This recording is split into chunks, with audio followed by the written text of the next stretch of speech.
Hello everyone, welcome back to my channel. कैसे हो आप सभी लोग? आई होप कि आप सब बहुत अच्छे होंगे। लेकर आई हूँ घर और किचन से जुड़ी कुछ ऐसी खास टिप जो हम सभी लेडीज़ों को पता होना चाहिए, ताकि हम अपने बचत कर पाएँ और सभी काम को चुटकियों में कर पाएँ और खुद के लिए टाइम भी निकल पाएँ। तो चलिए आज का वीडियो शुरू करते हैं।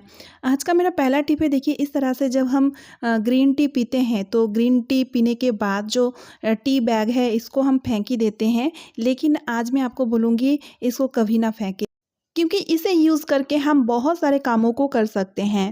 जैसे कि आपके घर में अगर वुडन फर्नीचर है, तो आप देखे होंगे कुछ ही दिनों में वुडन फर्नीचर ना डल पड़ जाते हैं और उसका साइन जो है ना वो ख़राब हो जाते हैं, अगर इसको सही से मेंटेन करके ना रखा जाए तो इस तरह का टी बैग का यूज़ लेकर के वुडन फर्नीचर का जो चमक है ना उसको आप बरकरार कर रख सकते हैं, यानी कि बहुत अच्छे से चमका सकते हैं। ठीक है ना? तो ये फ्री का जुगाड़ है, तो इसको ना फेंक के आप इस तरह से इसका यूज़ भी ले सकते हैं। उम्मीद करती हूँ कि ये यूज़फुल टिप आपको बहुत पसंद आया है।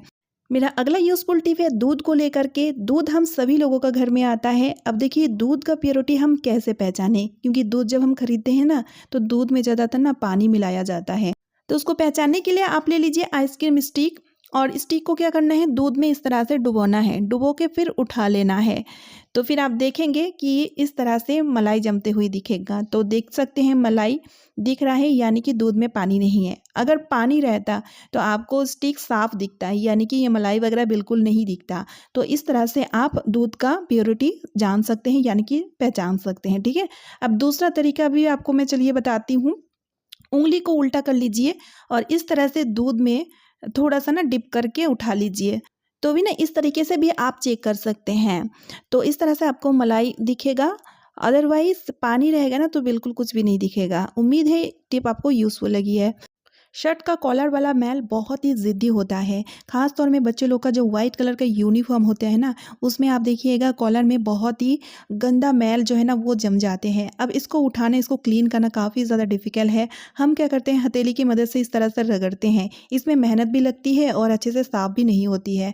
तो इसके लिए एक यूज़फुल टिप आपके साथ शेयर करना चाहूँगी। तो आपको क्या करना है, आपको लेना है टूथपेस्ट और टूथब्रश ले लीजिए। ठीक है? अब क्या करना है, हल्के हाथों से थोड़ा सा पानी लगा के हल्के हाथों से इस तरह से रब करना है। लेकिन याद रखिएगा शर्ट जब ड्राई रहेगा ना उसी टाइम आपको करना है, इससे कि आपको ना बहुत अच्छा रिजल्ट मिलेगा। बस इसी तरह से आपको हल्के हाथों से रब करना है। इससे आपको ज़्यादा मेहनत नहीं लगेगी और बहुत अच्छे से क्लीन हो जाएगी। आप देखना, क्योंकि कोलगेट गंदगी, जिद्दी मैल को काटने में बहुत ही कारगर होते हैं। तो इस तरह से रब करने के बाद आप चाहे तो हाथ से भी फिर आप शर्ट को धो सकते हैं डिटर्जेंट पाउडर डाल के, या तो फिर मशीन में भी डाल सकते हैं। तो मैं आपको धुल के दिखा रही हूँ। देखिए फ्रेंड्स, आप देख ही सकते हैं कॉलर कितना बढ़िया तरीके से, अच्छी तरीके से क्लीन हो चुका है, और इसको क्लीन करने में हमको ज़्यादा टाइम भी नहीं लगा और एफर्ट भी नहीं लगा। उम्मीद करती हूँ कि ये टिप आपका बहुत काम आएगा। तो चलिए अब देख लेते हैं अगला यूज़फुल टिप। जैसे कि अभी गर्मियों के मौसम आ रहा है, और गर्मियों के मौसम में बच्चे लोग को जब हम सॉक्स पहनाते हैं स्कूल जाते टाइम, तो वो ज़्यादातर टाइम क्या है ना सॉक्स पहने हुए रहते हैं।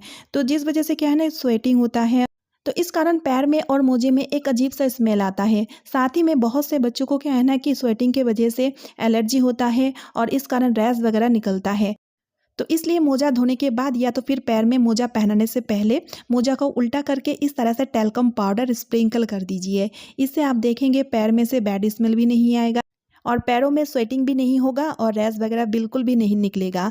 आजमाया हुआ ट्रिक है, आप ज़रूर आजमा कर देखिएगा। और सिर्फ बच्चे नहीं, अगर आपके हस्बैंड भी ऑफिस जाते हैं तो इस तरह से उनके मोजे में भी आप इस तरह कर सकते हैं।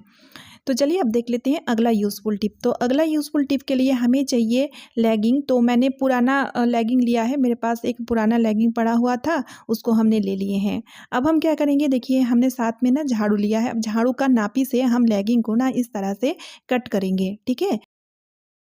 और हाँ, लेगिंग जैसे कि स्ट्रेचेबल होता है, जिस वजह से यहाँ पर हमें लेगिंग का ही ज़रूरत पड़ेगी। दूसरा चीज़ों से ये काम आप नहीं कर सकते हैं।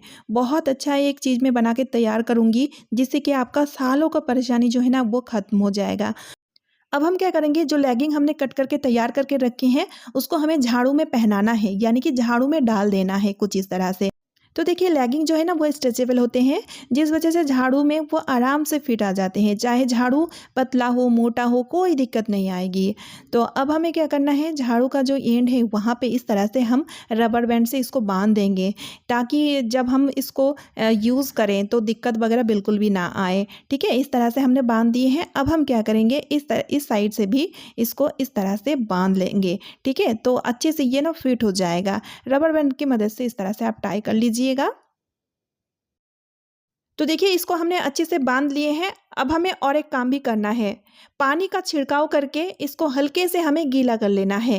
आप चाहे तो पानी स्प्रे करके भी इसको गीला कर सकते हैं, अदरवाइज मेरे जैसे हल्के हल्के थोड़ा सा पानी इसमें लगा के इसको गीला कर सकते हैं। ठीक है, तो इसको गीला करके हमने तैयार कर ली है। देखिए ये तैयार हो चुका है। अब इसका यूज़ हम किस तरह से लेंगे, तो देखिए फ्रेंड्स, हमारे घर में ऐसे बहुत से जगह है जिस जगह का क्लीनिंग प्रॉपर तरीके से नहीं हो पाते हैं, क्योंकि वो जगह बहुत ही कंजेस्टेड होते हैं, जिस वजह से सही तरीके से उस जगह का क्लीनिंग हम नहीं कर पाते हैं।